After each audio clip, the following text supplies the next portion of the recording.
এই রংপুরের মানুষ দীর্ঘ ৪২ বছর ধরে প্রতারণার শিকার হয়েছে।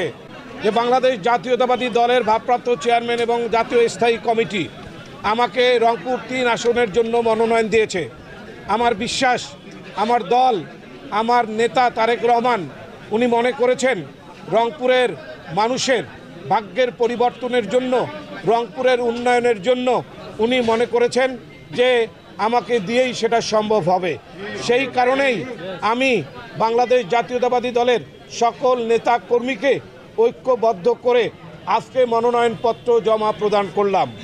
প্রিয় সাংবাদিক ভাইয়েরা, আমার বিশ্বাস এই রংপুরের মানুষ দীর্ঘ ৪২ বছর ধরে প্রতারণার শিকার হয়েছে।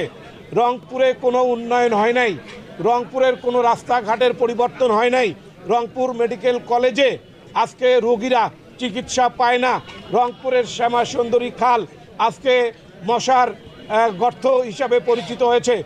আজকে রংপুর শহরের অনেক বেকার যুবক যুবতী যারা চাকরির অভাব বোধ করছে, যাদের কোনো চাকরির ব্যবস্থা নাই। আমি মনে করি বাংলাদেশ জাতীয়তাবাদী দল আগামীতে সরকারে আসবে, ক্ষমতায় আসবে জনগণের ভোটে, এবং আমাদের প্রিয় নেতা জনাব তারেক রহমান ইতিপূর্বে বলেছেন যে আমরা বাংলাদেশকে একটা আধুনিক বাংলাদেশ হিসাবে গড়ে তুলব, স্বাধীন এবং সার্বভৌম বাংলাদেশের নাগরিক হিসেবে আমরা পৃথিবীতে বাংলাদেশকে তুলিয়ে ধরব। সেই কারণে আমি মনে করি রংপুরের মানুষ তারেক রহমানের ডাকে আগামী দিনের যে আধুনিক বাংলাদেশ হবে, সেই সাথে সাথে আমি মনে করি রংপুরও আধুনিক রংপুর হবে ইনশাআল্লাহ। এবং রংপুরের মানুষ আমি মনে করি ধানের শীষের পক্ষে আছে এবং ধানের শীষের পক্ষে থাকবে।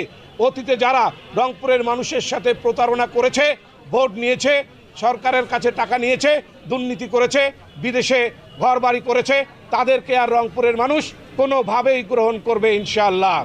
প্রিয় ভাইরা আমার, তাই বলতে চাই, আপনারা যারা এখানে আমার প্রিয় সাংবাদিক ভাইরা আছেন, আপনাদের কাছে আমার অনুরোধ, আপনারা এই রংপুরের ভাগ্যের পরিবর্তনের জন্য, আধুনিক রংপুর তৈরি করার জন্য, রংপুরের মানুষের দীর্ঘদিনের যে আশা প্রত্যাশা, সেই আশা প্রত্যাশার প্রতিফলন ঘটানোর জন্য আপনারা সবাই রংপুরের মানুষের সাথে থাকবেন, আমাদের সাথে থাকবেন, ধানের শীষের সাথে থাকবেন, আমাদের প্রিয় নেতা জনাব তারেক রহমানের ভবিষ্যৎ পরিকল্পনার সাথে থাকবেন।